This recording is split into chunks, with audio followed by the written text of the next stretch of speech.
Prabhas commit అయిన upcoming films లో సలార్ 2 సౌర్యాంగ పర్వంపై భారీ అంచనాలున్నాయి. త్వరలోనే ఈ సినిమా షూటింగ్ స్టార్ట్ చేయడానికి రెడీ అవుతున్నాడు ప్రశాంత్ నీల్. ప్రస్తుతం ప్రీ ప్రొడక్షన్ వర్క్ తో బిజీగా ఉన్నాడు. మరోవైపు ప్రభాస్ రాజా సాబ్ షూటింగ్ తో బిజీగా ఉన్నాడు. కల్కి సినిమా రిలీజ్ అయిపోగానే సలార్ 2 సెట్స్ పైకి వెళ్లనుంది.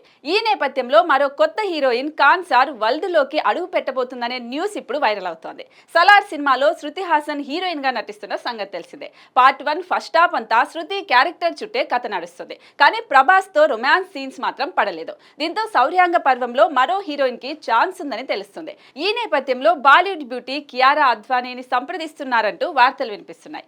ఆమె దాదాపుగా ఖరారైనట్లుగా కథలు నడుస్తున్నాయి. అయితే దీనిపై ఇప్పటి వరకు చిత్ర యూనిట్ నుంచి ఎలాంటి క్లారిటీ లేదు. ప్రస్తుతం కియారా అద్వానీ రామ్ చరణ్ సరసన గేమ్ చేంజర్ సినిమాలో నటిస్తోంది. ఇప్పుడు ప్రభాస్ తో ఛాన్స్ అంటే అమ్మడికి బంపర్ ఆఫర్ అనే చెప్పాలి. ఇకపోతే సలార్ పార్ట్ 1 సీజ్ ఫైర్ లో వదిలేసిన డౌట్స్ అన్నింటికి పార్ట్ 2 తో సాలిడ్ ఆన్సర్ ఇవ్వడానికి రెడీ అవుతున్నాడు ప్రశాంత్ నీల్. సలార్ సినిమా 700 కోట్లు రాబడితే సలార్ 2 1000 కోట్ల టార్గెట్ తో రాబోతోంది. మరి ఈసారి ప్రభాస్ ప్రశాంత్ నీల్ చేయబోయే బాక్సాఫీస్ దాడి ఎలా ఉంటుందో చూడాలి.